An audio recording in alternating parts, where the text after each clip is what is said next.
enough now. Get yourself in line.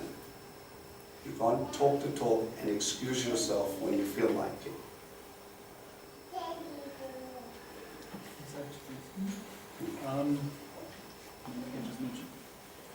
The only piece that requires Right. stipulations, and the other thing is with cleaning the house.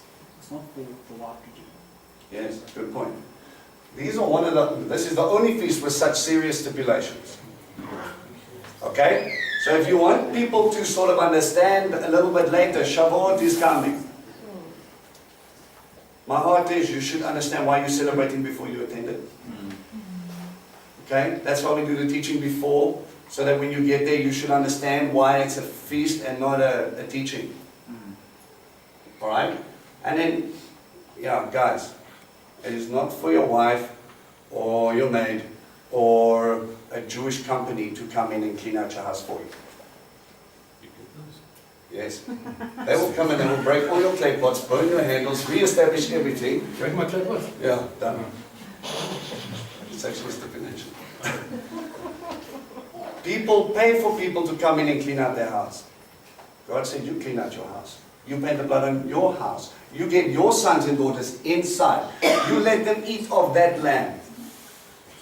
Why? Because later when we understand that besides the Passover, how much more so should we celebrate this? There should be singing, there should be dancing, there should just not be this time of solemn assembly. We're getting to the stage, I don't know what it is. We're scared if we dance, we're scared if we clap, we're scared if you sing praise and worship, now you're going off track. Every prayer in Hebrew is a song. Every feast is a celebration. It's about being set free, man. You would not be here if you did not do this. Yes, ma'am. Do you literally have to remove everything that is leaven and burn it? No. Look, there are rabbinic traditions. When you're going to study this, and there's some very good and there's some very bad. I know many a Jew that will take in their cupboard and then they will put duct tape on the cupboard and they will close it off and they say for 7 days this is a no-go zone. But he clearly states that it should not be in your territory. Okay? He says get rid of it, number one. People go and they say, okay, I understand the heart of this, is that they want to go and they want to take it and they want to burn it because it's, chametz represents sin and pride, right? So we get rid of our sin and we burn it and we say, we don't want it anymore. But remember, back in the day, it was a fourth piece of bread that they used to stick on the sill and they used to toss it out. No one's going to use that anyway. Me, I don't have a problem, and maybe this is just me, okay? Use discernment as you wish. Don't do it the way I do it if you don't feel like it. We start like a month or so before.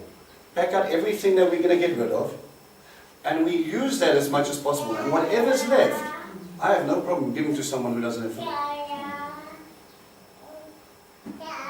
So look guys, we are not eating this because this is our time of Pesach. That might keep him alive for a day or two. You might have been praying for that as well. Why did you give this to me? Well, let me tell you a little bit about my God. That becomes a bit of a testimony and evangelistic tool. Some people don't want to give away their spiritual pride or their spiritual ferments or whatever like that, so they burn.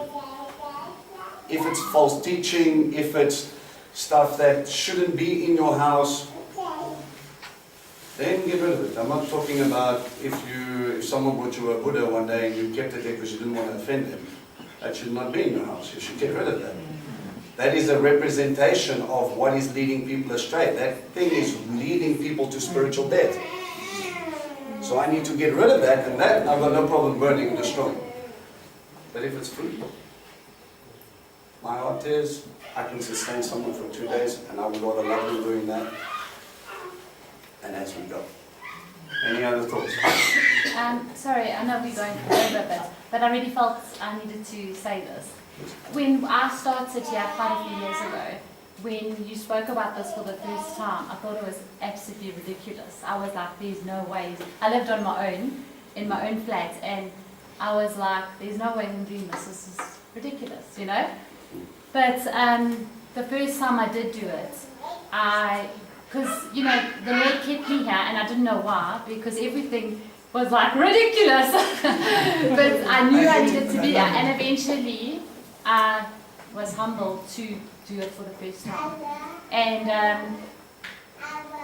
I just said, okay, I'm going to do it. And Lord, then you show me if it's, I knew God would show me if I'm doing the right thing. And I cleaned out my house, and I've got to say, through doing this, God's dealt with the biggest sins in my life, the biggest things. And it's like you got to look at that stuff. You're doing a physical thing, but you're cleansing out spiritually. And you got to look at all of that as just sin in your life, and God just highlights it. Things that you packed away, things that you don't want to face. As you're cleaning out, He's highlighting those sins in your life, and that's the time you repent. I sat on my kitchen floor crying harder, because God showed me things in my life He wanted me to get rid of. So look at that stuff as just sin you don't want to hold on to it. Don't hold on to it, just get rid of it. And you know, my husband, we were married and then divorced and married again. And he said to me, Rebecca, you're not the same person as I married. What happened? And I said to him then, I don't know. But when I looked at the board and I was like, that's what happened. I've observed the feast. Every time God wanted to cleanse me, I let Him cleanse me. You know, I didn't say no to Him. I just said yes. And yeah, that's what changed. Right, guys, next week we're going to go through why. So why you should celebrate Pesach. There's a very good reason. It's just stated now. We're also going to go through links to the New Testament. There's going to be people that are going to argue with you about keeping holy days. Colossians, I'll go through that as well. Okay, so you can at least back yourself up, because they don't make sense when they bring that up. And then we're going to probably go through the Haggadah as well, just quickly. Okay. Yeah, the very short version. Alright, but guys, please, just one last thing. Don't use this as an evangelical tool. It's not for that. It's for you. Okay? Tony, I just want to say something while we're on that train of thought about not using it as an evangelical tool. You're actually inviting people into your house to partake of the highest communion, if you will. And you can't have people partake of the bread and wine if they're not saved, because they'll be using it unworthily. For sure, and then they will be cut off. That is the main reason here. You cannot have unsaved people in your house partaking unworthily of bread and wine. And also, we've seen before that when you do that, not only are you, in a way, condemning them, but you are also, they don't understand, so they end up making fun of it and further condemning themselves. Okay, they take it lightly. Let's not use this as an evangelical tool, rather use the other ones. Okay? Shavuot, support, there's a nice space. Yeah. Alright. Okay guys, thanks very much. Great time, every time. Alright, let's pray.